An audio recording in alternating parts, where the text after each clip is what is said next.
Valentine's ডেতে আয়ুষ কুসুমকে প্রথমবারের মতন প্রপোজ করা মাত্রই এবার হাতে নাতে ধরা পড়ে গেল মীনাক্ষীর নজরে। হ্যাঁ বন্ধুরা, ভিডিওতে লাইক দিয়ে দেখতে থাকুন। যে মুহূর্তে কিনা ইন্দ্রাণী গাঙ্গুলির কাছে মাত পাওয়ার পরে যখন কিনা ইন্দ্রাণী গাঙ্গুলি চরম এক কঠিন শাস্তি শোনায় মীনাক্ষীকে, ঠিক তার পর মুহূর্তেই রাগে ক্ষোভে কুসুমের উপরে ফুঁসে ওঠে মীনাক্ষী এবং বলতে থাকে যে তুমি এখনো পর্যন্ত এই মীনাক্ষী গাঙ্গুলিকে চিনে উঠতে পারো নি। ইন্দ্রাণী গাঙ্গুলি, তোমার অহংকার তোমার গর্ব সব যদি দুমড়ে মুচড়ে আমি মাটির সঙ্গে মিশিয়ে দিতে না পেরেছি তাহলে আমার নামও মীনাক্ষী গাঙ্গুলি নয়।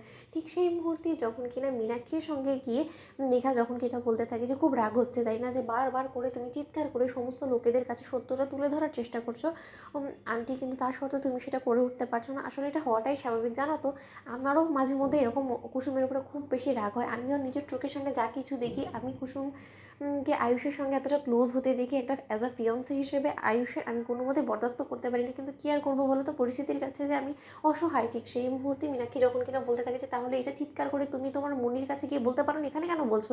মেঘা ঠিক সেই মুহূর্তে মেঘা যখন কিনা বলতে থাকে যে আমি যদি মনির কাছে গিয়ে সমস্ত কথা বলিও তাও তো মনি আমার কোনো কথা বিশ্বাস করবে না, যেরকমটা কিনা তোমাকে অবিশ্বাস করে তোমাকে শাস্তি শুনিয়েছে মনি, ঠিক সেইভাবে আমার কেউ শাস্তি শোনাবে, কিন্তু সেটা তো কোনো মতে হতে দিতে পারি না। আমি যতই চিৎকার করে বলি না কেন, সে কি আর এত বিশ্বাস করবে বলো তো। তার চোখে তো রীতিমতো কুসুম পট্টি পরিয়ে রেখেছে এবং আয়ুষের ভালোবাসার মায়া জানে মনি রীতিমতো ফেঁসে গিয়েছে। তাই মনির সামনে আমরা যতই দেখানোর চেষ্টা করি না কেন সেটা কোনো মতে আমরা বিশ্বাসযোগ্য করে উঠতে পারবো না। তার জন্য একটাই আমাদের মূলত কাজ করলে যদিও মনিকে বিশ্বাস করানো যায়, ঠিক সেই মুহূর্তে যখন কিনা মীনাক্ষী বলতে থাকে যে কী সেটা সেটা যত কঠিনই হোক না কেন সেই কাজটা আমি করতে রাজি আছি, ঠিক সেই মুহূর্তে মেঘা যখন কিনা বলতে থাকে যে যে পরিমাণে তোমার কুসুমের উপরে রাগ হচ্ছে ঠিক সেই পরিমাণে আমারও কুসুমের উপরে রাগ হচ্ছে। তাই তো মাঝে মধ্যে আমার জানো তো খুব বেশি ইচ্ছে হয় যে কুসুমকে ঘুমের ওষুধ খাইয়ে কুসুম এবং আয়ুষের এই ঘনিষ্ঠ মুহূর্তের দৃশ্যটা আমি মনির কাছে ধরা ফেলে দিই এবং কুসুমের এই আসল চরিত্র সম্পর্কে মনির কাছে তুলে ধরি। তখন অন্তত মনি গিয়ে বুঝতে পারবে যে অ্যাজ আ ফিয়ন্সে হিসেবে আয়ুষকে কুসুমকে এতটা ঘনিষ্ঠ অবস্থায় দেখা মাত্র আমার মনের উপর থেকে কতটা ঝড় বয়ে যায়, কিন্তু কী আর করবো, সেটা তো আর আমি করে উঠতে পারি না তাই না।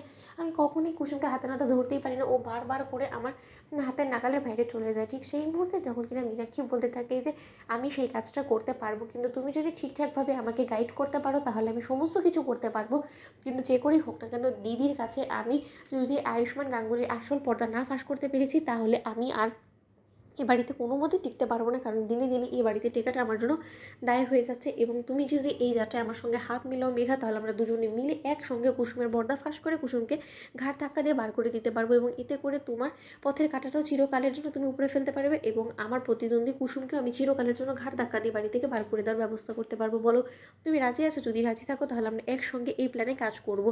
বলো কথা দাও তো বন্ধুরা। লাইক কমেন্ট শেয়ার করো, সাবস্ক্রাইব করতে ভুলো না।